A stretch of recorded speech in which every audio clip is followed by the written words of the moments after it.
रामनवमी की शोभा यात्रा के बहाने देश के कई इलाकों में दंगाइयों ने नंगा नाच किया। बिहार के 5 जिलों में सुनियोजित तरीके से सांप्रदायिक ताकतों ने हिंसा और आगजनी का खेल खेला, जिसमें मुख्यमंत्री का गृह जिला नालंदा और बिहार शरीफ और सासाराम में जमकर उत्पात किया। पुलिस ने सैकड़ों दंगाइयों को गिरफ्तार किया। इस पर प्रतिक्रिया देते हुए राज्यसभा के पूर्व एमपी और पसमानदा महाज के कन्वेनर अली अनवर अंसारी ने कहा कि होली से पूर्व ही हमने सरकार को कई घटनाओं के संदर्भ में कहा था कि अगर इन बजरंग दलियों को नहीं रोका गया तो बिहार जला देंगे। अली अनवर ने कहा कि सरकार के बड़े लीडरों को लालू यादव की तरह दंगा प्रभावी इलाकों में जाकर लोगों से मिलकर इसे रोकना चाहिए। उन्होंने जो कहा, आइए सुनते हैं। देखिए, सबसे पहले तो हम ये कहेंगे, हिंदू भाइयों और सभी मुसलमान भाइयों से हम अपील करेंगे, गुजारिश करेंगे कि आपस में लड़ाई मत करें। सियासत का ये मामला है, 2024 का चुनाव है और ठीक ही कहा आपने कि अमित शाह ने कहा है, आए थे नवादा में और उन्होंने कहा कि 40 सीट पर जिता दीजिए, तब हम दंगाइयों पर को दुरुस्त करेंगे। तो भाई 39 सीट पर तो जीते हुए हैं ऑलरेडी पहले से। और दूसरी चीज़ की सरकार तो कल तक उन्हीं की थी यहाँ, लेकिन और आज तो महाराष्ट्र में सरकार है, वहाँ क्यों दंगा हो गया? गुजरात में क्यों दंगा होता है? तो ये सब ये है। तो इन बातों को हिंदू भाइयों, मुसलमान भाइयों, सभी मजहब के लोगों को समझना चाहिए। और ये दंगा फसाद मूल जो बुनियादी जो मसले हैं उससे ध्यान हटाने के लिए है और कम्युनल पोलराइजेशन, सांप्रदायिक ध्रुवीकरण के लिए किया जाता है। तो खास करके मुसलमान भाइयों से हम कहना चाहेंगे कि दूरंदेशी और हिकमत अमली से काम लें। ये बात सही है कि उनके मस्जिदों पर हमले हो रहे हैं, उनके मदरसों पर हमले हुए हैं बिहार शरीफ में, जो मुख्यमंत्री जी का गृह जिला है। और पहले से जगह दुकानें लूटी गई हैं, घर तोड़ा गया है। तो ये सब चीज़ें हो रही हैं, उकसावा हो रहा है, मस्जिदों के सामने नारेबाजी होती है और उकसावा वाले, और इस सब की तैयारी पहले से चल रही थी। हमको तो अफसोस है कि यहाँ के पुलिस प्रशासन को इसके बड़े पैमाने पर इसके उपाय का इंतज़ाम करना चाहिए था। हमने तो जब होली के समय जो घटनाएं हुई बिहार में, आपको बेगूसराय में 2 बच्चियों के साथ, एक 10 साल की थी, एक तो 6 साल की थी, गैंग रेप हुआ। दोनों मुसलमान बच्चियां थी, एक पसमानदा मुसलमान परिवार से थी, निहायत गरीब थी, उनको साथ गैंग रेप हुआ। उसमें तो एक तथाकथित पत्रकार भी जिसका नाम बबलू था, वो भी गिरफ्तार हुआ। 2 और लोग गिरफ्तार हुए। एक आपको यहाँ सारण जिले में जो सिवान के 2 लड़के थे, वो भी पसमानदा मुसलमान थे इत्तेफाक से, उनको मांस ले जाने का अफवाह उड़ा करके और उनको बुरी तरह पीटा गया। एक तो भाग गया, चचा पकड़ा गए, भतीजा भाग गया और उसकी मारते मारते ख़त्म कर दिया उसको। उसके 6 बच्चे हैं।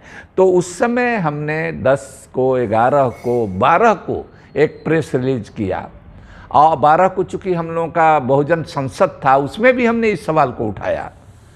तो लेकिन अखबार वाले जो अखबार वालों का हाल है, वो छापते नहीं हैं। हमने देखिए ये प्रेस रिलीज जारी किया और हमने इसमें कहा मौजूदा हुकूमत से बिहार के कि भाई आप चेतिए, ये होली के समय हो रहा है। अगर आपने इन बजरंग दलियों पर जो हिंसा पर उतारू हैं, जिसमें ज़्यादातर असामाजिक लोग भरे जा रहे हैं इसी काम के इस्तेमाल के लिए, उन लोगों पर काबू कीजिए, नहीं तो आपकी सरकार को जला करके खाक कर देंगे। हमने इस जुमले का इस्तेमाल किया कि इन पर रोक लगाइए वरना जला करके खाक कर देंगे। और देखिए होली से रामनवमी आया और जला करके खाक कर दिया। बताइए, ये मामूली चुनौती है। मुख्यमंत्री के गृह जिला में इस तरह की घटना हुई है और 2 दिन 3 दिन तक ये चलते रहा, तो बहुत जगह पुलिस खड़ी है ये घटना। तो हम ये कहेंगे, इन सरकारों से हम कहते हैं, ठीक है कि ये सरकारें सेकुलर हैं, ये दंगा इनके हक में नहीं है, ये रोकना चाहेंगी, लेकिन दिक्कत ये है कि इनका ज़्यादा भरोसा पुलिस प्रशासन पर है। ये सिर्फ लॉ एंड ऑर्डर का सवाल नहीं है और पुलिस प्रशासन से नहीं होगा। आप लोग इतने बड़े दल के लोग हैं, आपकी क्या तैयारी है? हम कहना चाहते हैं कि एक बार लालू यादव ने सीतामढ़ी में दंगा हुआ था तो माइक लेकर के, लाठी लेकर के दंगा के बीच में निकल गए थे। आज जरूरत इस बात की है कि उस तरह से इसकी कोशिश की जाए, चाहे नीतीश कुमार जी हों, चाहे तेजस्वी जी हों, इन लोगों के प्रति ठीक है कि ये बीजेपी को के खिलाफ हैं, बीजेपी से लड़ रहे हैं, ये दंगा फसाद नहीं चाहते हैं, लेकिन दिक्कत ये है कि प्रशासन पर भरोसा, ये राजनीतिक रूप से बीमारी है। इतने बड़े पैमाने पर तैयारी की जा रही थी, कभी हम लोग इतना करीब, हमारी भी उम्र अब 70 अगले साल हो जाएगी, लेकिन कभी भी हमने इतने बड़े पैमाने पर ये तैयारी और हर तरह की तैयारी, अरे भाई कहाँ थे आप? वो तो अमित शाह जी तो करेंगे, उनकी तो आइडियोलॉजी है, ये उनका तो यही एजेंडा है। वो क्यों रामनवमी के समय में, आप जानते हैं ऐसे समय में तो उनको कायदे से इस ऐसे समय में ठीक उसके बीच में या थोड़ा आगे पीछे उनको आना नहीं चाहिए। सासाराम में जो आ रहे थे, वहाँ जो जा रहे थे, तो यहाँ आए, यहाँ दंगा हुआ, नवादा गए, बिहार शरीफ में दंगा हुआ। मौका चाहे कोई भी हो, लोगों को अगर खाने पर हो बुलाना और अपने खाने का बनाना हो दीवाना, तो सिर्फ किचन लज्जत मसाले से ही खाना बनाना। क्योंकि हम इन्हें लाए हैं भारत के अलग अलग शहरों से चुनकर, जो है स्वाद में बेहतरीन, शुद्ध और सुगंध में सर्वोत्तम। तभी तो कहते हैं, खाने का स्वाद तो सिर्फ किचन लज्जत मसाले से आता है। किचन लज्जत मसाले 100% नेचुरल।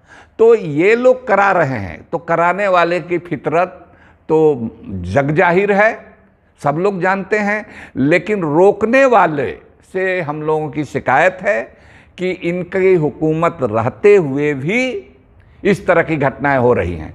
फिर मुसलमानों में भी इस तरह से हम कहेंगे कि इस तरह के खुराफाती लोग हो सकते हैं जो ये समझते हो कि अगर वो नारे लगा रहा है, अगर वो मस्जिदों पर थोड़ा बहुत ये कर रहा है, तो हिकमत अमली से काम लेना चाहिए। उसमें अपने हाथ में भी पत्थर उठाना कोई उठाने से बात नहीं बनेगी और बात फैलेगी।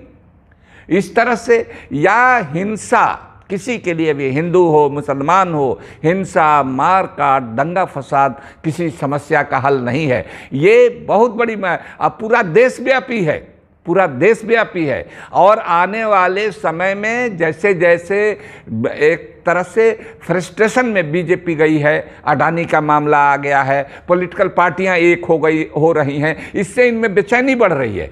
तो इनके पास और दूसरा काम, आरएसएस, संघ परिवार, बीजेपी, बजरंग दल वाले, ये लोग तो दूसरा कोई काम जानते नहीं है, सिर्फ दंगा फसाद की भाषा जानते हैं।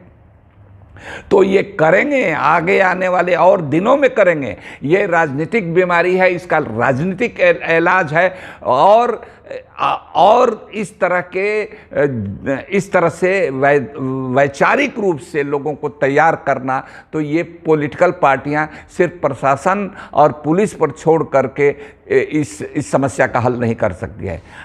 साफ साफ बोलना होगा, खुल करके आना होगा और जनता में जाना होगा, वरना ये गरीबों को भी ये उसमें इन्वॉल्व करा देते हैं। तो ये देखने को मिला है इन दंगों में कि माने जो रिंग मास्टर है, जो कराने वाले लोग हैं, जो मुट्ठी भर लोग हैं, जो रूल कर रहे हैं इस देश पर, वो तो साजिश करके, प्लॉट रच के, योजना बना करके पीछे रहते हैं और गरीब गुरबा लोगों को उसमें झोंक देते हैं। तो इसमें हम हिंदू और मुसलमान सभी भाइयों से गुजारिश करेंगे कि अमन और शांति का माहौल पैदा करें और इसको ये करें। हम तो आप मंत्रियों की बात पूछ रहे हैं, कह रहे हैं विधायकों की, हम मंत्री विधायक की बात क्या करें, हम तो पूरी सरकार की बात कर रहे हैं। कोई ये पहल किसको नहीं मालूम है कि इतने बड़े पैमाने पर जिस तरह से हर मौके पर ये इस तरह का कोशिश करते हैं, तो इनका इंतजाम करना चाहिए। और पुलिस प्रशासन के अलावे मीडिया का जो हाल है, मीडिया भी अगर ठीक कायदे से रहता, मीडिया भी जिस एंगल से चीज़ों को दिखा रहा है, कई विजुअल मीडिया को हमने देखा या कई तरह से उसमें चीज़ें आ रही हैं, तो उस पर भरोसा करके नहीं रहा जा सकता है। जन गोलबंदी करके लोगों को मैदान में इसको रोकने के लिए आ करके निकलना चाहिए, बड़े नेताओं को निकलना चाहिए। हमने लालू जी का उदाहरण इसीलिए दिया सीतामढ़ी का कि जो रोकना चाहते हैं वो इसी बिहार में गांधी जी, दंगा फसाद हुआ तो गांधी जी निकले थे, नोआखाली के बाद सीधे यहीं आए थे, बिहार ही आए थे, पटना जिला में आए थे। तो ये सब काम करना चाहिए। इस तरह का काम अगर ये सेकुलर पार्टियां, सामाजिक न्याय की बात करने वाली पार्टियां, दलितों की पार्टियां नहीं करेंगी, अगर जन गोलबंदी नहीं करेंगी, तो उनकी जमातों के लोग भी जा करके उनके जाल में फंस जाएंगे। मुसलमान को भी फंसाने की कई तरह से कोशिश की जाती है। कई तरह का हमने देखा है भागलपुर दंगे में कि किस तरह से तातारपुर में मुसलमानों से ढेला फेंकवाया गया और उस समय के हुक्मरान जो लोग थे और उनका जाति झगड़ा था, उन लोगों को साथ दे करके फेंकवाया। और फिर क्या हुआ, भागलपुर की स्थिति क्या हुई? तो दूसरा भागलपुर बनाने की तैयारी थी सासाराम को और ख़ास करके नालंदा को। तो इसीलिए इसको समझना चाहिए। और ये सेंसिटिव जगह है, पहले से ही सासाराम सेंसिटिव है, बिहार शरीफ सेंसिटिव है, दंगा वगैरह के मामले में दोनों का इतिहास एक है। लेकिन इस तरह का खुलेआम पुलिस के सामने दिन दहाड़े जिस तरह की चीज़ें हुई हैं, तो हम कहेंगे, मुसलमानों से खास तौर से कहेंगे और पसमानदा हिंदू भाइयों, मुसलमान भाइयों, सब लोगों से, दलितों से हम गुजारिश करेंगे कि इस तरह के वे उकसावे में नहीं आए और इन सब चीज़ों का वो वैचारिक रूप से मुकाबला करें, शांतिपूर्ण ढंग से मुकाबला करें। मौका चाहे कोई भी हो, लोगों को अगर खाने पर हो बुलाना और अपने खाने का बनाना हो दीवाना, तो सिर्फ किचन लज्जत मसाले से ही खाना बनाना। क्योंकि हम इन्हें लाए हैं भारत के अलग अलग शहरों से चुनकर, जो है स्वाद में बेहतरीन, शुद्ध और सुगंध में सर्वोत्तम। तभी तो कहते हैं, खाने का स्वाद तो सिर्फ किचन लज्जत मसाले से आता है। किचन लज्जत मसाले 100% नेचुरल।